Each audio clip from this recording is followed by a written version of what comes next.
Hey everybody, it's Master Gallengeist here, bringing you my review for the latest episode of Designated Survivor, The Enemy. So, we're kind of building up on what's going on with the whole conflict and everything. So, we get in the start of this episode seeing that an operative has found out the head of Alskar where he's at. And then he promptly is captured after he sent this information. So, the big issue, one of the big thread issues that's going through is they have now got actionable intel on this. And the general's telling Kirkman, alright, we've got this, we can strike there. But Kirkman is worried, he's like, well, what have we heard from the operative?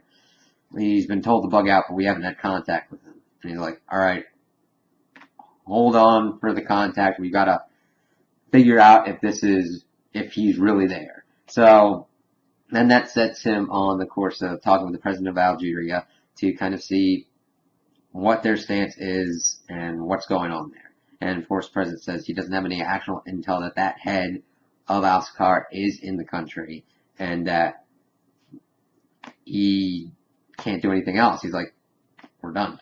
So Kirkman's like, well, keep an eye on the situation, keep me informed.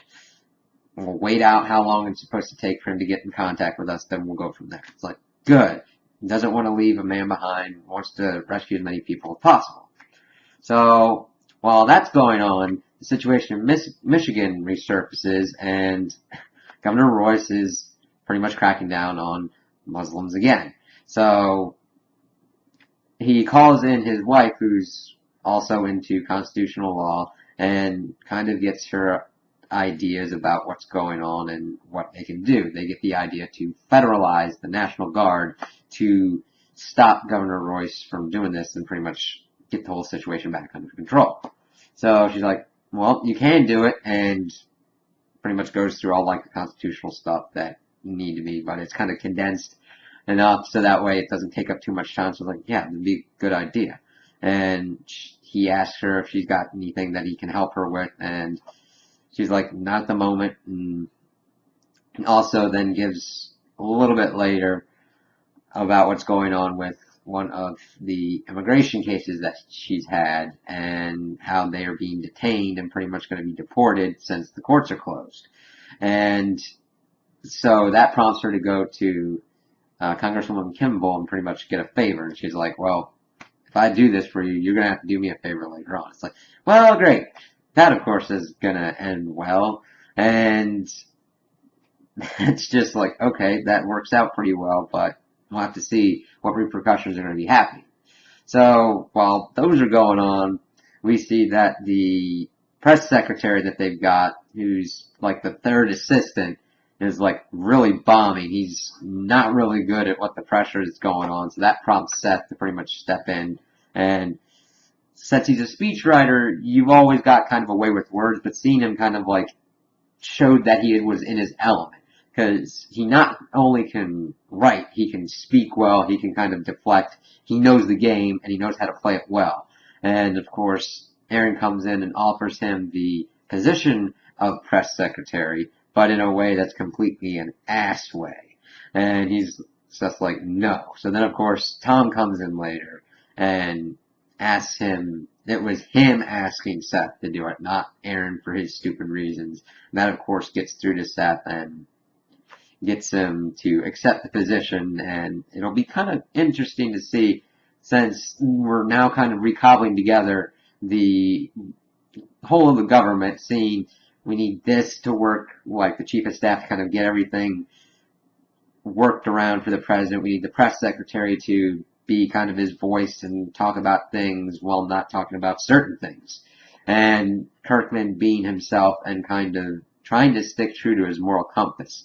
It's really the core of the show, and Kiefer Sutherland does a great job because he facilitates between being like the good Kirkman and the like growing into the Kirkman that has to be a hard ass on certain things.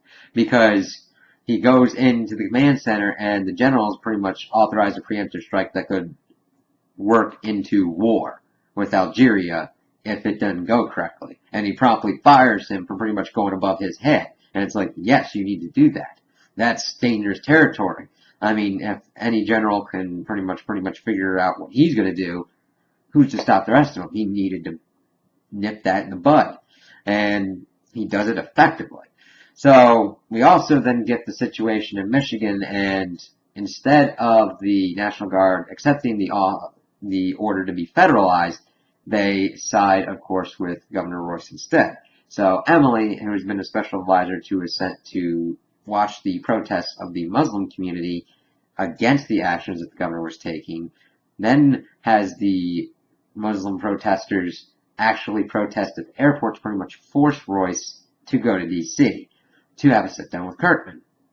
So she's explaining to him how Kirkman is, and of course, as Royce steps out of the plane, he's like thinking, okay, this dude will be reasonable, or probably thinking he'll be a pushover. So that's when Kirkman just arrests him, pretty much. And I agree with his decision with this, because this dude was prompting pretty much rebellion. And of course, he had problems that Kirkman was essentially fired.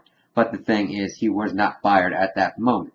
He was being offered an ambassadorship and was given a few days to think it over. And of course, until he had accepted it, and until he was completely dismissed by express words of the president, he was in the cabinet, he was the designated survivor, and that, in my mind, promotes his presidency as legitimate. But, of course, we're going to have people who are power hungry, who sees that most of the government's been wiped out, and they can stake their own claim, and that's what I'm seeing Governor Royce, and by extension, Congresswoman Kimball, are doing as well. So, he had to pretty much take that down, and have him arrested for treason, pretty much.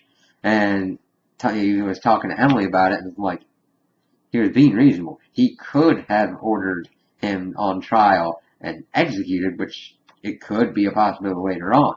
But I doubt Kirkman will go that route. Instead, be like, you're stripped of your governorship, and let him go on his way or whatnot, or keep him close until everything has been dealt with. And that's pretty much the end of that, and I'm kind of interested to see where they're going to be going with more challenges. And then we get Hannah at the FBI looking into McLeish, and the other survivor, the only survivor from the attack. And at first, you think that he's telling the truth and everything, that he was texting his wife, that she was freaking out about one of their children wandering away. And at first, once she's got all the information, like this dude hacked into the phone records to see everything, she had asked the director to take her off of the case. And of course, he's like, well, take the night to think it over. I know how you hate and beat yourself up if you quit over something. So she gets this mysterious phone call that night that tells her to look into room 105 from what I believe is a woman's voice. Because it sounded like a woman, but you never know when there's they could be voice changers or whatnot. And it's like, okay, so something is not right. And that's kind of where we're going in. Kirkman, of course, has waited enough. They found out that the operative that they had sent in has been killed, and now he's pretty much authorizing the strike to go in and take out the head of Al-Sakar. And it's building up to interesting things. Hopefully Hannah can figure out what's going on with the Capitol attack to get to Kirkman with the information before he makes a mistake. Because if you start attacking the wrong people, it's going to just lead to more chaos, which is probably what the attack perpetrators are wanting. They want chaos. They want disorder. They want to be able to pick the right time to get their power consolidated. Because when you do an attack like this, you would think that the aftermath would be the best opportunity to grab power. But if you're thinking about it on a more long-term kind of view, what would help you out more is to have someone try and rebuild it themselves and then offer up yourself as the savior at that moment. So that's kind of where I'm thinking this could be going, and possibly seeing who can be involved with that. So those are my opinions on the episode. Tell me what you guys think in the comments below.